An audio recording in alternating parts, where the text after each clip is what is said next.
Goodness T വിയുടെ പ്രിയ പ്രേക്ഷകർക്ക് മനസ്സ് നിറഞ്ഞെന്ന പ്രോഗ്രാമിലേക്ക് സ്നേഹപൂർവ്വം സ്വാഗതം. ഗായകനും സംഗീത സംവിധായകനുമായ ഗുരുവായൂർ ചാവക്കാട് സ്വദേശി കോളിൻസ് തോമസിനെയാണ് ഇന്ന് ഞങ്ങൾ പരിചയപ്പെടുത്തുന്നത്. ക്രിസ്തീയ ഭക്തിഗാന രംഗത്ത് ഏറെ ശ്രദ്ധിക്കപ്പെട്ട വ്യക്തിത്വമാണ് അദ്ദേഹത്തിൻ്റെത്.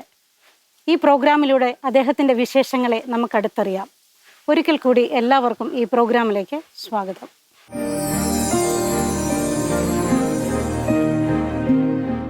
മനസ്സ് നിറഞ്ഞുന്ന പ്രോഗ്രാമിലേക്ക് കോളിൻസിനും ഫാമിലിക്കും സ്വാഗതം. നമ്മുടെ പ്രേക്ഷകർക്ക് വേണ്ടി സ്വയം ഒന്ന് പരിചയപ്പെടുത്താമോ? എൻ്റെ പേര് കോളിൻസ് തോമസ്.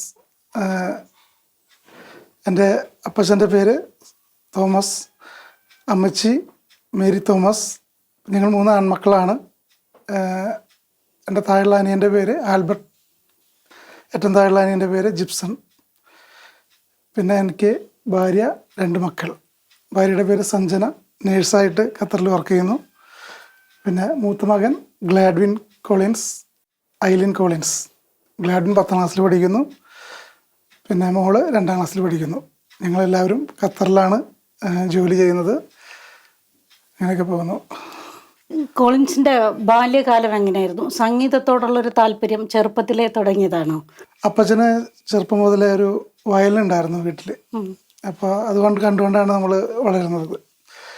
അങ്ങനെ ആ ഒരു സന്തോഷം, ആ ഒരു ഹാപ്പിനെസ്സൊക്കെ മനസ്സിലിങ്ങനെ അവിടെ നിന്നാണെന്ന് തോന്നുന്നു എനിക്കൊരു സ്റ്റാർട്ടിങ്. പിന്നെ അപ്പച്ചന് ഭയങ്കര ഇഷ്ടമായിരുന്നു നമ്മൾ സംഗീതം പഠിക്കണമെന്ന്. അപ്പച്ചൻ്റെ ഒരുപാട് നിർബന്ധങ്ങളൊക്കെ ഉണ്ടായിരുന്നു. വായ്പാട്ട് പഠിക്കാനും അതുപോലെ തന്നെ മ്യൂസിക് ഇൻസ്ട്രുമെൻറ്റ്സ് പഠിക്കാനൊക്കെ അപ്പച്ചൻ്റെ ഒരു നിർബന്ധമാണ് സ്റ്റാർട്ടിങ്.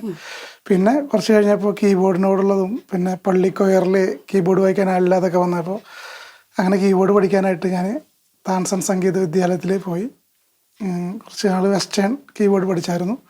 അതിനുശേഷം പള്ളി കൊയറിൽ ജോയിൻ ചെയ്തു. ഒരു 8ാം ക്ലാസ്, 9ാം ക്ലാസ്, 10ാം ക്ലാസ് ആ കാലഘട്ടങ്ങൾ മുതൽ തന്നെ പള്ളി കൊയറുമായിട്ടുള്ള ഒരു ബന്ധം, അതാണ് എന്നെ സംഗീതത്തിലേക്ക് വഴിതിരിച്ചു വിട്ടത്.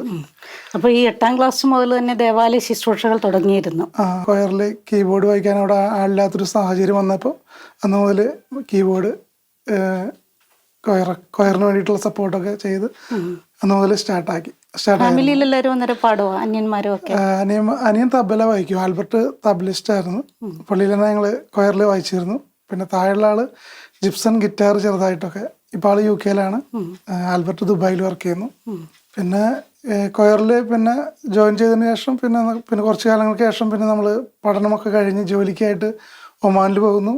പിന്നെ ഒമാനിൽ ജീസസ് യൂത്തിൽ ഞാൻ അവിടെ നിന്ന് മുതൽ ജീസസ് യൂത്തിൽ ആക്റ്റീവായി. ജീസസ് യൂത്തിൻ്റെ മ്യൂസിക് മിനിസ്ട്രിയിലും പിന്നെ അവിടുത്തെ പള്ളിയിലെ കൊയറിലും ഒക്കെ വർക്ക് ചെയ്യാനൊക്കെ ആയിട്ട് ഒരു ഭാഗ്യമുണ്ടായി. അതിനുശേഷം മെല്ലെ മെല്ലെ മ്യൂസിക് കമ്പോസിങ്ങിലേക്ക്. പിന്നെ അതിനുശേഷം 3 വർഷത്തിന് ശേഷം എനിക്ക് ഖത്തറിലെത്തി. അതിനുശേഷം ഖത്തറിൽ നിന്നാണ് എൻ്റെ ഒരു മ്യൂസിക് കമ്പോസിങ് ആരംഭിക്കുന്നത്. അവിടെയും ഞാൻ പള്ളിക്കൊയറും ദേവാലയ ശുശ്രൂഷകളും അതുപോലെ ജീസസ് യൂത്ത് മ്യൂസിക് മിനിസ്ട്രി അങ്ങനെയൊക്കെ ആയിട്ട് ഇങ്ങനെ അടുത്ത് ആയിട്ട് ഇങ്ങനെ പോകുന്നു. എങ്ങനെ ജോലി ചെയ്യുന്നത് എവിടെയാണ്? ഞാനിപ്പോൾ ജോലി ചെയ്യുന്നത് ഖത്തർ പോലീസിലാണ്, സിവിൽ ഡിഫൻസിൽ, നമ്മുടെ നാട്ടിലെ ഫയർഫോഴ്സ് പോലെ അവിടെ ജോലി ചെയ്യുന്നു. ജോലി ഇല്ലാത്ത സമയങ്ങളിൽ ഈ കമ്പോസിങ്ങും ദേവാലയ ശുശ്രൂഷയൊക്കെ ആയിട്ട് ഇങ്ങനെ. ഇപ്പോൾ സ്കൂൾ കാലഘട്ടങ്ങളിലൊക്കെ കോമ്പറ്റീഷനൊക്കെ പങ്കെടുക്കാറുണ്ടായിരുന്നോ? സ്കൂൾ കാലഘട്ടത്തിൽ ഞാൻ LF മമ്മിയൂർ സ്കൂളിലാണ് പഠിച്ചത്, ലിറ്റിൽ ഫ്ലവർ കോൺവെൻറ്റ്. അവിടെ ഈ വോക്കല്, പാട്ടിനും ഗ്രൂപ്പ് സോങ് അതുപോലെ സോങ് ഇൻസ്ട്രുമെൻസിന് പങ്കെടുക്കാറില്ലായിരുന്നു.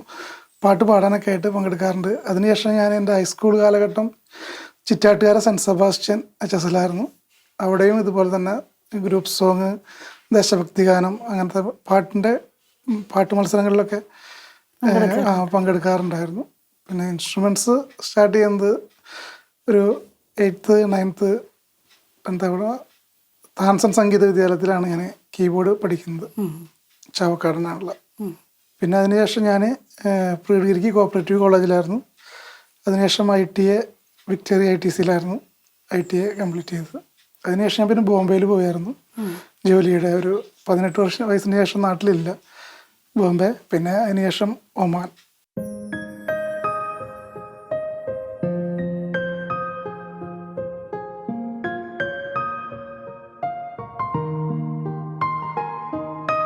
നാഥന്റെ പ്രാണൻ തുടിക്കുന്ന കാസയും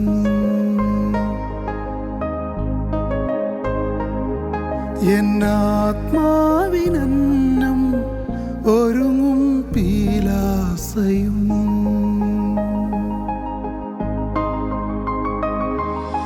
നാഥന്റെ പ്രാണൻ തുടിക്കുന്ന കാസയും എന്നാത്മാവിനന്നം ഒരുങ്ങും പീലാസയും കണ്ടു ഞാൻ ജീവൻ വീരുന്നാകുമീ വേദിയിൽ തുടിക്കുമാ ഹൃദയം തുടിപ്പോടെ നുകരാൻ അണയുന്നു ഞാൻ ഇന്നീ ബലിവേദിയിൽ നിന്നോളം ദൂരമേ എൻ ദുഃഖത്തിനുള്ളൂ നിൻഗീതം അറിയാനേ മനം കൊതിച്ചുള്ളൂ മാനസക്കോവിലിൽ നീ വാസമാകാനേ എന്നിലെ എന്നെ ഞാൻ മറന്നുപോയുള്ളൂ നാഥന്റെ പ്രാണൻ തുടിക്കുന്ന കാസയും എന്നാത്മാവിനന്നം ഒരുങ്ങും പീലാസയും.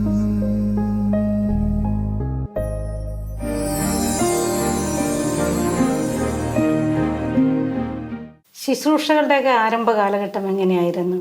ഗാന ശുശ്രൂഷയിലേക്ക് കടന്നു വന്നത് എപ്പോഴായിരുന്നു? ഞാൻ എൻ്റെ പഠനം കഴിഞ്ഞതിന് ശേഷം ബോംബെയിലേക്കാണ് ജോലിക്കായിട്ട് ആദ്യം പോകുന്നത്. അവിടെ മുതലാണ് ശരിക്കും പറയുകയാണെങ്കിൽ ശുശ്രൂഷകളുടെ ഒരു ആരംഭം. അവിടെ ഷെൽ കോളനി എന്ന ഒരു പ്രയർ ഗ്രൂപ്പിൽ ഇങ്ങനെ നമ്മുടെ കരിസ്മാറ്റിക് പ്രയർ ഉണ്ട്, മധ്യസ്ഥ പ്രാർത്ഥനകളുണ്ട്. അതിനൊക്കെ നമ്മൾ ചെറിയ സപ്പോർട്ടായിട്ട് കീബോർഡ് വായിച്ച് അങ്ങനെയാണ് ശുശ്രൂഷയിലേക്ക് ആദ്യമായിട്ട് കിടക്കുന്നത്. അതിനുശേഷം അവിടുത്തെ പള്ളികളിൽ കൊയർ ചെയ്യാറുണ്ട്. പിന്നെ ഞാൻ ഡോംബുള്ളിയിലായിരുന്നു ആദ്യം താമസിച്ചിരുന്നത്, പിന്നെ ചെമ്പൂര്. അതിനുശേഷം പിന്നെ ഒരു കുറച്ച് നാളുകൾക്ക് ശേഷം ഞാൻ പിന്നെ ഒമാനിലേക്ക് ജോലിയൊക്കെ ശരിയായിട്ട് ഒമാനിലേക്ക് പോയി. ശരിക്കും പറയാന്ന് വെച്ചെങ്കിൽ ഒമാൻ മുതലാണ് നമ്മൾ ജീസസ് യൂത്ത് ഇതിലേക്ക് കടന്നു വരുന്നതും ആ ശുശ്രൂഷയിലും അതുപോലെ തന്നെ ദേവാലയ ശുശ്രൂഷയിലൂടെയൊക്കെ കടന്നു വരുന്നത്. അവിടെയും ആദ്യം സ്റ്റാർട്ടിങ് നമ്മുടെ ഈ കരിസ്മാറ്റിക് പ്രയർ ഗ്രൂപ്പുകൾ ഉണ്ടാവാറുണ്ട്. അതിൻ്റെ മധ്യസ്ഥ പ്രാർത്ഥന അതിലൊക്കെ കീബോർഡായിട്ട് ആണ് സ്റ്റാർട്ടിങ്. അതിനുശേഷമാണ് പള്ളി കൊയറിലേക്ക് പിന്നെ ജീസസ് യൂത്തിൻ്റെ മ്യൂസിക് മിനിസ്ട്രിയിലുമൊക്കെ ചെയ്യാനൊക്കെ ആയിട്ട് ഒരു ഭാഗ്യം ലഭിച്ചു. അങ്ങനെ അതിനുശേഷം പതിയെ പതിയെ നല്ല ഒരു കുർബാനകളും ശുശ്രൂഷകളൊക്കെ ആയിട്ട് ഇങ്ങനെ പോകുന്ന സമയത്താണ് ഖത്തറിലേക്ക് ജോലി കിട്ടി. ഒമാനിലൊരു 3 വർഷം ജോലി ചെയ്യാൻ പറ്റിയിട്ടുള്ളൂ. അതിനുശേഷം ഇതുവരെയും ഖത്തറിലാണ്. 2006 ഞാൻ ഖത്തറിൽ എത്തുന്നു. ഖത്തറിൽ എത്തിയതിന് ശേഷം കൂടുതലും മ്യൂസിക്കും അതുപോലെ ശുശ്രൂഷകളൊക്കെ ഏറ്റവും കൂടുതൽ ചെയ്യാനൊക്കെ ആയിട്ട് പറ്റിയത് ഖത്തറിലാണ്. ഖത്തറിലെ മ്യൂസിക് മിനിസ്ട്രിയിൽ ജീസസ് യൂത്തിലെ മ്യൂസിക് മിനിസ്ട്രിയിൽ ഉണ്ടായിരുന്നു. അവിടെ ചർച്ച് കൊയറിലുണ്ടായിരുന്നു. പിന്നെ മ്യൂസിക് മിനിസ്ട്രിയുടെ കോർഡിനേറ്ററായിരുന്നു. ഇപ്പോൾ ഞാൻ ആനിമേറ്ററായിട്ട് വർക്ക് ചെയ്യുന്നു. അപ്പോൾ ശുശ്രൂഷകളും അതുപോലെ റിട്രീറ്റുകളും ധ്യാനങ്ങളൊക്കെ ഇവിടുന്ന് നാട്ടിൽ നിന്ന് ഡിവൈനിൽ നിന്നൊക്കെ ആൾക്കാർ വന്ന് അവിടെ ചെയ്യാറുണ്ട്. അതിൻ്റെയൊക്കെ ഒരു ഭാഗമായിട്ട് മ്യൂസിക് മിനിസ്ട്രിയുടെ ഭാഗമായതുകൊണ്ട് തന്നെ കീബോർഡ് വായിക്കുന്നതുകൊണ്ടൊക്കെ അതിൻ്റെ കൂട്ടത്തിൽ ഇങ്ങനെ സഞ്ചരിക്കാനൊക്കെ ആയിട്ട് പറ്റി. നമ്മൾ പ്രാർത്ഥനാ ജീവിതത്തിൽ വളരുകയും കൂടിയാണ് ശുശ്രൂഷകൾ ചെയ്യുമ്പോൾ. തീർച്ചയായും. അപ്പം ശുശ്രൂഷകളിലൂടെയാണ് ഗാന ശുശ്രൂഷയിലൂടെ ഈ കടന്നു വന്നപ്പോൾ സംഗീത സംവിധാനത്തിലേക്ക് എപ്പോഴാണ് മാറ്റം സംഭവിച്ചത്? മ്യൂസിക് കമ്പോസിങ് സ്റ്റാർട്ട് ചെയ്യുന്നത് ശരിക്കും പറയുകയാണെങ്കിൽ ഖത്തറിൽ എൻ്റെ ഫ്രണ്ട്സിന് വേണ്ടിയിട്ട് ഒരു പാട്ട് പ്രവാസത്തെക്കുറിച്ച് എഴുതി. ഒരുപാട് കഷ്ടപ്പാടുകളും ദുരിതങ്ങളൊക്കെ പ്രവാസികൾ അനുഭവിക്കുന്ന ആ ഒരു പ്രവാസ മേഖലകളെ കുറിച്ചിട്ടുള്ള ഒരു 2 പേജ് എഴുതിയിട്ടുണ്ടായിരുന്നു. അത് ഞാനിങ്ങനെ കീബോർഡ് വായിക്കുന്നതുകൊണ്ട് അവരെനിക്ക് തന്നു. ഞാൻ പക്ഷേ ഒരു ട്യൂണിലിങ്ങനെ പാടി കമ്പോസ് ചെയ്തു. അന്ന് എനിക്കറിയില്ല അത് കമ്പോസിങ് ആണെന്നൊന്നും അറിയില്ലായിരുന്നു. അങ്ങനെ അത് പാടി കേൾപ്പിച്ചപ്പോൾ അവർക്ക് അത് ഭയങ്കരമായിട്ട് ഒരു നല്ലതായിട്ട് തോന്നി. അവർ പിന്നെ അത് നാട്ടിൽ പോയിട്ട് അവരത് അതിൻ്റെ ഓർക്കസ്ട്രേഷനൊക്കെ ചെയ്ത് അതൊരു ഏഞ്ചൽ വോയിസിൽ ഒരു പയ്യനെ കൊണ്ട് പാടിച്ച് അതെനിക്ക് തിരിച്ചു കൊണ്ടുവന്ന് തന്നു. അത് ബാക്ക്ഗ്രൗണ്ട് സ്കോറൊക്കെ ചെയ്ത്. അപ്പം അന്ന് ഞാനത് കേട്ടപ്പോൾ എനിക്ക് തന്നെ ഭയങ്കര ഒരു അതിശയമായി പോയി. എന്താണെന്ന് വെച്ചെങ്കിൽ ഞാൻ എങ്ങനെയാണ് മ്യൂസിക് കമ്പോസിംഗ് ഒന്നും എനിക്ക് അങ്ങനെ ഒരു അറിയില്ലായിരുന്നു. നമ്മൾ പാട്ട് കേൾക്കുന്നുണ്ട്, ഇത് ആ ഒരു മേഖലയ്ക്ക് എത്തിയിട്ടുണ്ടായിരുന്നില്ല. പക്ഷേ ആ പാട്ട് എന്നിട്ട് നിങ്ങളൊരു യൂട്യൂബിൽ ഇങ്ങനെ ചെറിയ രീതിയിൽ വീഡിയോ ഒക്കെ ചെയ്തു. അത് നല്ലൊരു അപ്രിസിയേഷൻ കിട്ടിയ ഒരു വർക്കായിരുന്നു. അതിൽ നിന്നാണ് പിന്നെ നമ്മൾ കമ്പോസിങ് ചെയ്യാനുള്ളൊരു ചെറിയ കഴിവുണ്ടെന്ന് മനസ്സിലാക്കുന്നതും. പിന്നെ അതിനുശേഷം ജീസസ് യൂത്തിൻ്റെ ഒരു മഹബ എന്ന് പറഞ്ഞ ഒരു ആൽബം ഫുള്ളായിട്ടൊരു 11 പാട്ടുണ്ടായിരുന്നു. അതിലൊരു 9 പാട്ടിന് മ്യൂസിക് ചെയ്യാനായിട്ട് പറ്റിയായിരുന്നു. അതിൽ കെസ്റ്റർ, പൂർണ്ണശ്രീ, ദലീമ, അങ്ങനെ ഒട്ടുമിക്ക ഗായകരൊക്കെ അതിൽ പാടിയിട്ടുണ്ട്. അതായിരുന്നു എൻ്റെ ഒരു ഡിവോഷണൽ ഒരു ആൽബത്തിൻ്റെ ഒരു സ്റ്റാർട്ടിങ്. പിന്നെ അവിടെ നിന്ന് ഒരുപാട് ഒത്തിരി ഗാനങ്ങൾ ഇങ്ങനെ മ്യൂസിക് ചെയ്യാനും കുറച്ച് ഗാനങ്ങൾക്ക് എഴുതാനൊക്കെ ആയിട്ട് ദൈവം വഴി നടത്തി. അങ്ങനെയാണ് നമ്മുടെ ആ ഒരു കമ്പോസിങ്ങിൻ്റെ ഒക്കെ. എത്ര പാട്ട് സംഗീതം ചെയ്തിട്ടുണ്ട്? ഇപ്പോൾ ഒരു 75-80ഓളം ഗാനങ്ങൾ ഞാൻ ഡിവോഷണലും അല്ലാതെയൊക്കെ ആയിട്ട് ഞാൻ കമ്പോസ് ചെയ്തിട്ടുണ്ട്. കൂടുതലും ഡിവോഷണലാണ്, അതല്ലാതെയും ഞാൻ ചെയ്തിട്ടുണ്ട്. ഒരു ഫുട്ബോളിൻ്റെ ഒരു ആൽബം ചെയ്തിട്ടുണ്ട്. പിന്നെ ഒരു ഫിലിമിന് ലാസ്റ്റ് ഫ്ലാഷ് ബാക്ക് സ്റ്റോറി എന്ന സിനിമയ്ക്ക് വേണ്ടി ഒരു ഗാനം കമ്പോസ് ചെയ്തിട്ട് വെച്ചിട്ടുണ്ട്. റിലീസായിട്ടില്ല, ഷൂട്ടിംഗ് എല്ലാം കഴിഞ്ഞ് കിടക്കുന്നു ഇവിടെ.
ഖത്തറിലുള്ള ജീവിത തിരക്കിനിടയിൽ ആത്മീയ ജീവിതവും ശുശ്രൂഷ ജീവിതവും എങ്ങനെയാണ് ഒന്നിച്ചു കൊണ്ടുപോകാൻ സാധിക്കുന്നത്?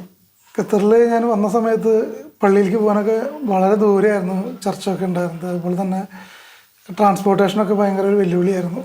അപ്പോൾ ഞാൻ കീബോർഡ് വായിക്കുന്നതുകൊണ്ട് തന്നെ കുറേ ദൂരം നടന്നിട്ടാണ് വണ്ടിയൊക്കെ, അങ്ങനെയാണ് പള്ളിയിലേക്കൊക്കെ പോയിരുന്നത്. പക്ഷേ അങ്ങനെ ഒരുപാട് നമ്മൾ ദൈവത്തിന് വേണ്ടി കഷ്ടപ്പെട്ടതിൻ്റെയൊക്കെ ഒരു പ്രതിഫലം എൻ്റെ ജീവിതത്തിലും ഒക്കെ ദൈവം അനുഗ്രഹമായിട്ട് ചൊരിഞ്ഞു. ഞാൻ ഒരു 8ാം ക്ലാസ് മുതൽ പള്ളിയിൽ കീബോർഡ് വെച്ച് തുടങ്ങിയതാണ്. ഇപ്പോഴും ഞാനത് കൊണ്ടുപോകുന്നു. അപ്പോൾ എൻ്റെ കുടുംബജീവിതത്തിലും എൻ്റെ ഫാമിലി ഇതിലൊക്കെ ദൈവത്തിൻ്റെ ഒത്തിരി അനുഗ്രഹങ്ങൾ എൻ്റെ ജീവിതത്തിലുണ്ടായിരുന്നു. അതുപോലെ തന്നെ എൻ്റെ മക്കളായാലും ഇപ്പോൾ സംഗീതത്തിലേക്കൊക്കെ മോനായിട്ട് കീബോർഡ് ഇപ്പോൾ വായിച്ചു തുടങ്ങി. അത് കാണുമ്പോൾ നമുക്ക് ഭയങ്കര സന്തോഷമാണ്.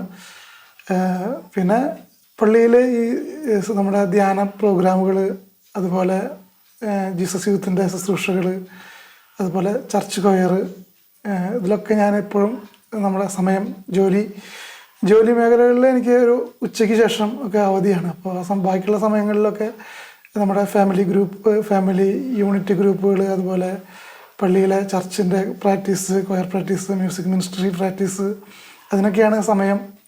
ദൈവം നമ്മുടെ ജീവിതത്തിൽ ഒരുപാട് സമയം തന്നിട്ടുണ്ട്. അതിൽ ഒരു ഭാഗം ഞാൻ ദൈവത്തിന് വേണ്ടിയിട്ട്, ശുശ്രൂഷയ്ക്ക് വേണ്ടിയിട്ട് മാറ്റി വെച്ചേക്കാണ്. തീർച്ചയായും ദൈവം അതിന് ഒരുപാട് അനുഗ്രഹങ്ങൾ എൻ്റെ ജീവിതത്തിൽ എനിക്ക് ചൊരിഞ്ഞുകൊണ്ടിരിക്കുന്നു. അതൊക്കെ അപ്പോൾ അതുകൊണ്ട് തന്നെ നമ്മളിപ്പോഴും ദൈവത്തോടു കൂടെ ആയിരിക്കുന്നു.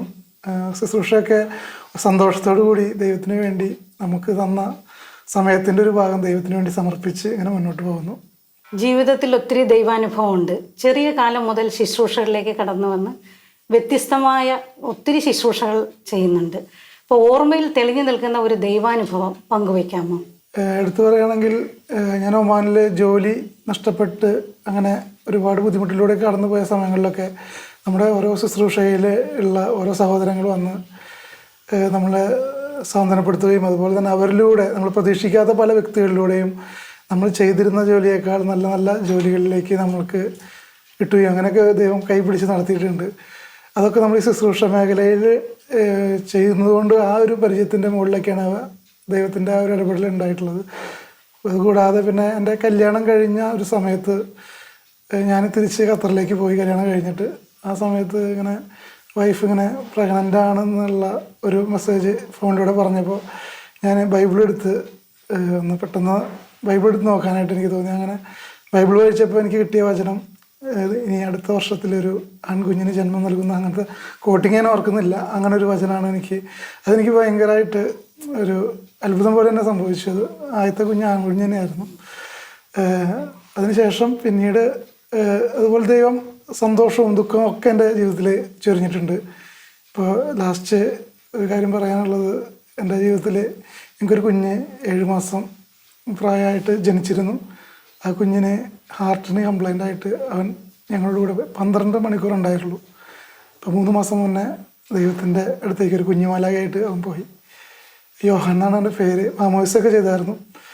ആ ദുഃഖ സാഹചര്യങ്ങളിലും നമ്മുടെ ഈ ശുശ്രൂഷ മേഖലകളിലുള്ളത് കൊണ്ടും നമ്മുടെ ജീസസ് യൂത്തിലത്തെ കുറേ സഹോദരങ്ങളൊക്കെ നമ്മോട് കൂടെ ഇങ്ങനെ നമുക്ക് വേണ്ടി പ്രാർത്ഥിക്കാനും നമ്മളെ മാനസികമായിട്ട് നമുക്ക് സപ്പോർട്ട് തരാനൊക്കെ ഉണ്ടായിരുന്നു. ഇത്രയും വലിയൊരു ദുഃഖം നമുക്ക് ദൈവത്തിന് വേണ്ടിയിട്ട് നമ്മളത് സമർപ്പിച്ച് ദൈവത്തിൻ്റെ ഇഷ്ടം നിറവേറട്ടെ എന്നുള്ള രീതിയിൽ ദൈവത്തിൻ്റെ ഇഷ്ടത്തിനോട് അത് കൂട്ടിച്ചേർത്ത് ആ ദുഃഖത്തെ ഞങ്ങൾ അതിജീവിച്ചപ്പോൾ ഞങ്ങൾ വീണ്ടും പഴയ ആ ഒരു ലൈഫിലേക്ക് കടന്നു വന്നു. അതൊക്കെ പറയാനുള്ളത് ദൈവത്തിൻ്റെ അനുഗ്രഹം കൊണ്ടാണ്. അല്ലെങ്കിൽ നമുക്ക് നോർമലായിട്ട് നമുക്കത് അതിജീവിക്കാനൊക്കെ ഭയങ്കരമായിട്ട് ബുദ്ധിമുട്ടുള്ളൊരു സാഹചര്യമായിരുന്നു. എന്തായാലും ദൈവം നമ്മൾ അറിയാതെ ഒന്നും സംഭവിക്കില്ല എന്നുള്ള ആ ഒരു വിശ്വാസത്തിൽ ഞങ്ങൾ എല്ലാം ദൈവത്തിന് സമർപ്പിച്ച് സന്തോഷത്തോടെ ജീവിക്കുന്നു. ദൈവം തരുന്ന ബോധ്യങ്ങൾ നമുക്ക് അനുഭവമായി മാറുന്നത് ദൈവാനുഭവമായി മാറി എന്നതാണല്ലേ സത്യം? തീർച്ചയായും. പിന്നെ ഈ ശുശ്രൂഷ മേഖലകളിലൂടെ അതുപോലെ ഒത്തിരി ക്ലാസ്സുകളും ഒക്കെ നമ്മളിങ്ങനെ കേൾക്കുന്നതിൻ്റെയൊക്കെ ഒരു അനുഗ്രഹവും അതുപോലെ തന്നെ ആ ശുശ്രൂഷയോട് കൂടി ചേർന്ന് നിൽക്കുമ്പോൾ, ദൈവത്തോട് ചേർന്ന് നിൽക്കുമ്പോൾ നമ്മളറിയാതെ തന്നെ ദൈവം നമ്മളെ പടിപടിയായിട്ട് ഇങ്ങനെ ഉയർത്തി ഇങ്ങനെ കൊണ്ടുവരുന്നു. ഏത് സാഹചര്യങ്ങളും തരണം ചെയ്യാനും അതിനെ നല്ല രീതിയിൽ തന്നെ നമുക്ക് മുന്നോട്ട് പോകാനൊക്കെ ആയിട്ടുള്ള ഒരു ഊർജം നമുക്കറിയാതെ തന്നെ ദൈവത്തിൻ്റെ ആ ഒരു കൃപയായിട്ട് നമ്മുടെ ജീവിതത്തിലൊക്കെ ഇങ്ങനെ ചൊരിഞ്ഞുകൊണ്ടിരിക്കുന്നു. പിന്നെ ദൈവം ജീവിതത്തിൽ ഒത്തിരി അനുഗ്രഹങ്ങൾ ചൊരിഞ്ഞിട്ടുണ്ട്. നല്ല മാതാപിതാക്കളെ തന്നു, സഹോദരങ്ങളെ തന്നു, ജീവിത പങ്കാളി, നല്ല മക്കളെ തന്നു. പിന്നെ സംഗീതം ഒരു ദൈവത്തിൻ്റെ വരദാനമാണെന്ന് ഞാൻ വിശ്വസിക്കുന്നത്. ഞാൻ ഒരുപാടൊന്നും സംഗീതം പഠിച്ചിട്ടുള്ള ഒരു വ്യക്തിയല്ല. കീബോർഡ് കുറച്ച് പഠിച്ചിട്ടുണ്ട്. പക്ഷേ ദൈവം ഒത്തിരി എന്നിലൂടെ പ്രവർത്തിക്കുന്നു. ഒരുപാട് ദിവ്യകാരുണ്യ ഗാനങ്ങൾ, ഗീതങ്ങളൊക്കെ ചെയ്യാനൊക്കെ ആയിട്ട് എന്നെ അനുഗ്രഹിച്ചു.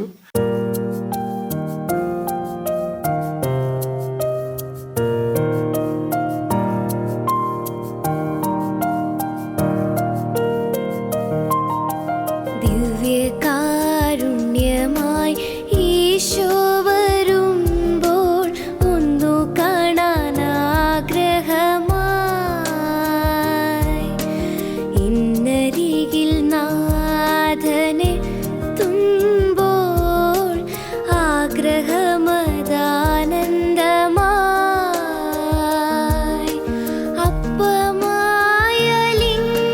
ചേരുമ്പോൾ നിത്യമെൻ്റെ കൂടെ വാഴുമ്പോൾ ആനന്ദമൊരനുഭവമായി ജീവിതമൊരത്ഭുതമായി.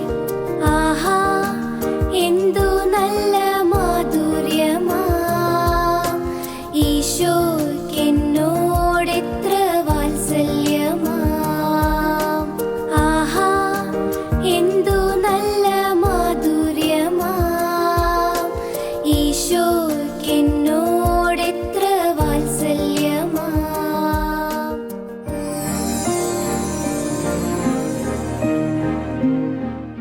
കോളിൻസ്, ഇപ്പോൾ കുടുംബാംഗങ്ങളെല്ലാം ഇവിടെ ഉണ്ട്, എല്ലാവരെയും ഒന്ന് പരിചയപ്പെടുത്താമോ?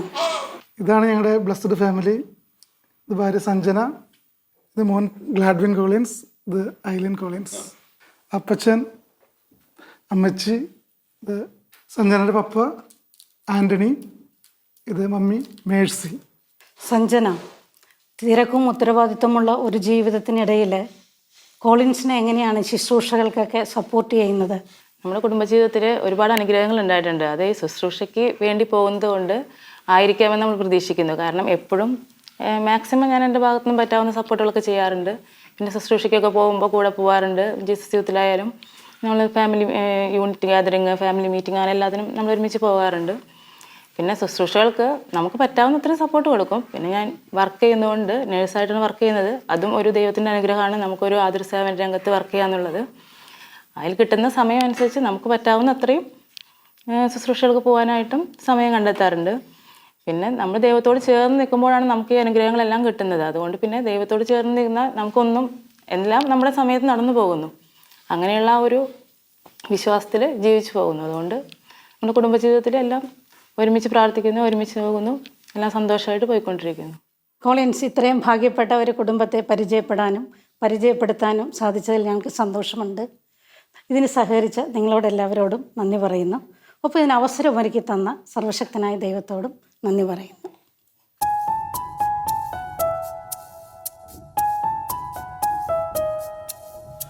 ഒരു കുഞ്ഞപ്പമായൾ താരയിൽ ഇഹലോകനാഥൻ വാണിടുന്നു. ഒരു കൊച്ചു കാസയിൽ ബലിവേദിയിൽ അലിഞ്ഞിടുമെന്നെന്നും പാപികൾക്കായി. ഓ ദിവ്യകാരുണ്യമേ, ഓ ദിവ്യ സ്നേഹമേ, ഓ ദിവ്യ ചൈതന്യമേ, ആരാധിക്കുന്നു ഞങ്ങൾ. ഓ ദിവ്യകാരുണ്യമേ, ഓ ദിവ്യ സ്നേഹമേ, ഓ ദിവ്യ ചൈതന്യമേ, ആരാധിക്കുന്നു ഞങ്ങൾ.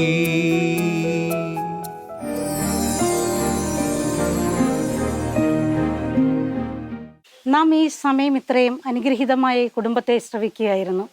ദൈവത്തിൻ്റെ ഇഷ്ടത്തിനൊത്ത് ഒരു വ്യക്തി ജീവിക്കുമ്പോൾ എത്രമാത്രം അനുഗ്രഹിക്കപ്പെടുമെന്ന് കോളിൻസിൻ്റെ ജീവിതത്തിലൂടെ നാം അടുത്തറിയുകയായിരുന്നു. ഇതെല്ലാവർക്കും ഒരു പ്രചോദനമാകട്ടെ. മറ്റൊരു വ്യക്തിയുടെ വിശേഷവുമായി അടുത്ത എപ്പിസോഡിൽ നമുക്ക് കണ്ടുമുട്ടാം. നന്ദി, നമസ്കാരം.